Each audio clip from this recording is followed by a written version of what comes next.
Bismillah ar-Rahman ar-Rahim, wassalatu wassalamu ala Rasulillah.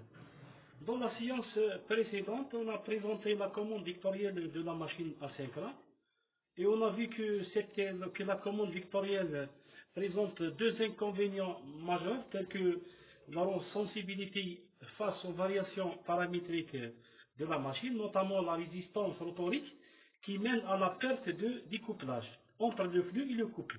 Deuxièmement, on a vu que cette technique de commande, surtout la commande vectorielle directe, nécessite l'utilisation d'un capteur de flux et un capteur de vitesse. Pour résoudre ce problème, on va vous présenter dans cette séance l'une des stratégies de commande alternative à la commande vectorielle, c'est la commande directe du couple, qui a été classée dans les commandes sans capteur, puisqu'elle n'utilise pas un capteur ni de flux ni de vitesse. En plus, elle est sensible face aux variations paramétriques de la machine. Donc, le plan de travail de cette présentation est le suivant. On va commencer par une introduction, puis on va présenter les stratégies de commande d'amélioration de la DTC. En plus, on va présenter le principe de la DTC et on terminera par une conclusion. Donc, les stratégies de commande classiques ont été classées en trois grands types. C'est la commande scalaire, c'est l'une des anciennes méthodes de commande. Le problème de cette technique de commande, c'est qu'elle n'est variable qu'en régime permanent, puisque le modèle de la machine asynchrone utilisé est basé sur et déduit dans le régime permanent. En plus, si le modèle est basé sur le régime permanent, il n'est pas valable dans le régime transitoire. C'est-à-dire s'il y a une inversion de sens de rotation, il y a la perte de performance et le flux est aussi avec des grandes valeurs. Pour cela, Blaschke a proposé une alternative à la commande scalaire. C'est une technique de commande valable dans les deux régimes transitoire et permanent. Donc, cette stratégie de commande est basée sur le principe de découplage. Donc, cependant, elle présente l'inconvénient des capteurs de flux et de vitesse. En plus, elle est sensible aux variations paramétriques de la machine. Donc, pour cela, Takahashi a présenté la commande directe de couple vers les années 80.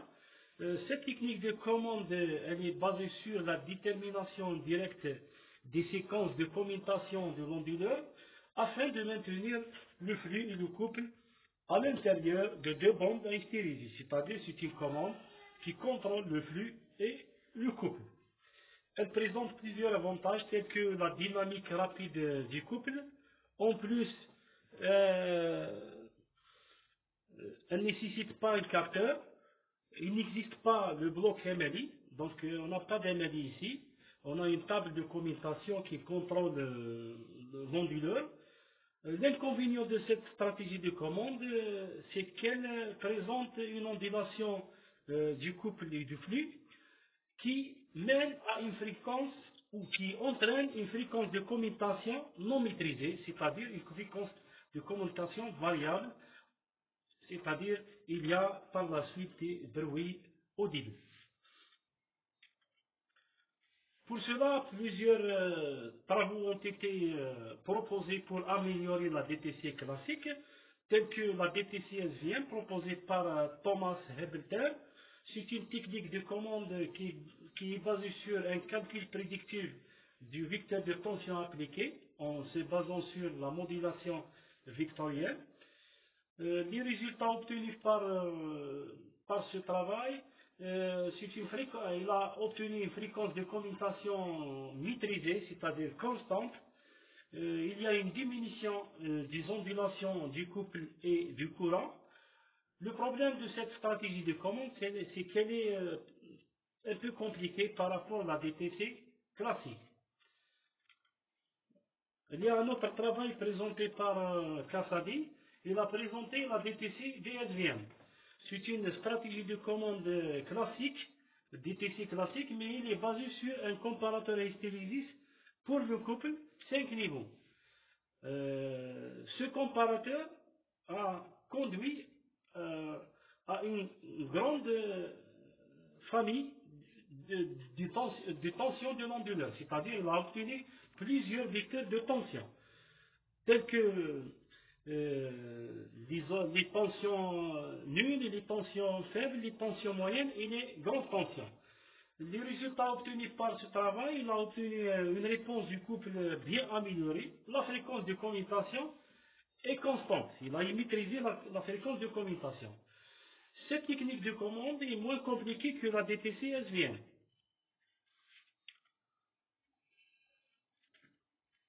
Vers les années 85, Takahashi il a proposé la DTC basée sur un onduleur 3 niveaux. Cet onduleur 3 niveaux a fourni 27 vecteurs, c'est-à-dire un nombre de vecteurs élevé, ce qui a permis de réduire les ondulations du couple et maîtriser ou minimiser la fréquence de commutation, mais elle n'est pas constante. Elle est minimisée, mais elle n'est pas constante. Pour les techniques intelligentes, Malik Abdelboulouk a présenté les stratégies de commande de la DTC en se basant sur l'intelligence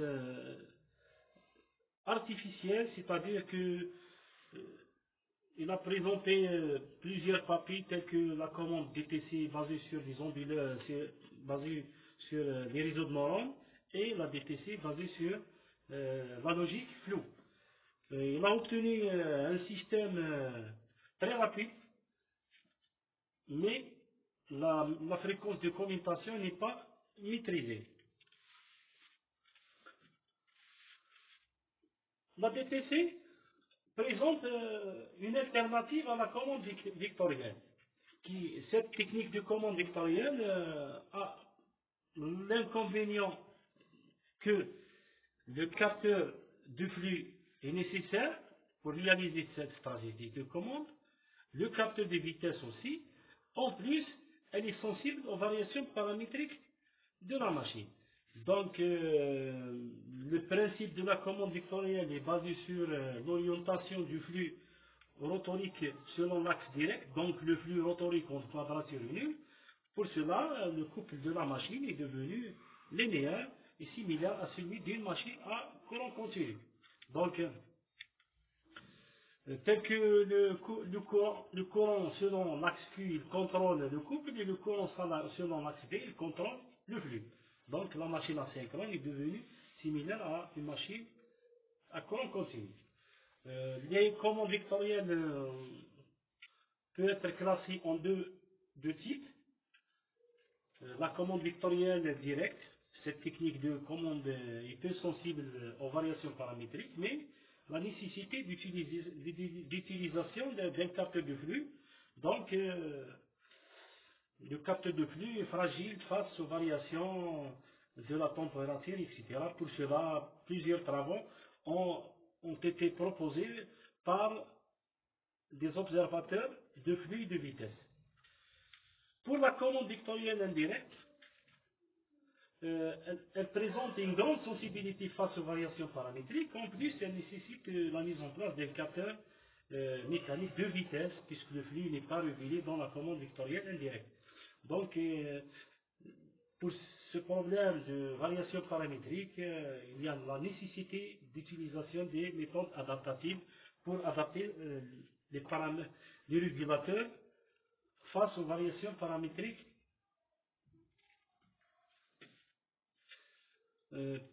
On va vous présenter quelques simulations de la commande vectorielle où on va voir que l'influence de la variation de la résistance elle-même a la perte de découplage, c'est-à-dire s'il y a une variation de 70% au-delà de la résistance nominale, donc le flux en quadrature est devenu non nul. Donc il y a la perte de découplage au moment de la variation de la résistance. En plus, il y a des perturbations au niveau du courant aux instants de variation ou d'inversion de la vitesse de rotation. Donc, pour notre travail, c'est la commande directe du couple.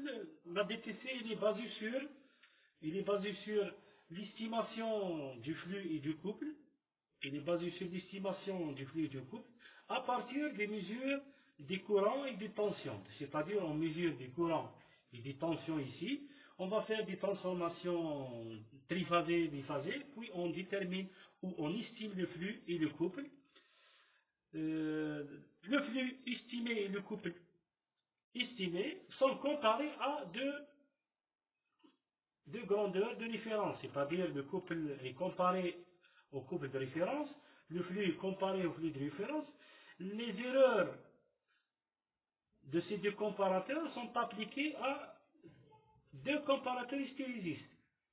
Ces deux comparateurs hystérisistes, on utilise un comparateur de niveau pour le flux et un comparateur 3 niveaux pour le couple pour permettre à la machine de fonctionner en moteur et en génératrice. Par la suite,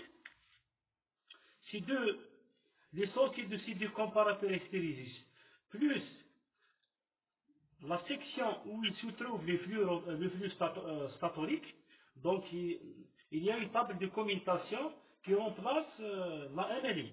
Donc cette table de commutation présente 3 entrées et 3 sorties. Les 3 entrées, c'est l'erreur du couple et l'erreur du flux et la position du flux statorique, puisqu'on a ici les deux composantes du flux statorique selon l'axe alpha et l'axe bêta. On peut déterminer la position du flux statorique dans l'espace vectoriel, c'est-à-dire ces 3 grandeurs nous permettent de sélectionner le vecteur qui est généré par l'onduleur. C'est-à-dire il y a ici une table de commutation qui a été proposée par Takahashi. C'est une table pré-programmée. Donc, les sorties de ces deux comparateurs hystérisés, c'est plus la position, permet de déterminer à partir d'une table de commutation le vecteur de tension, c'est-à-dire si on connaît les états de commutation des 3 bras, on peut déterminer le vecteur de tension appliqué à la machine.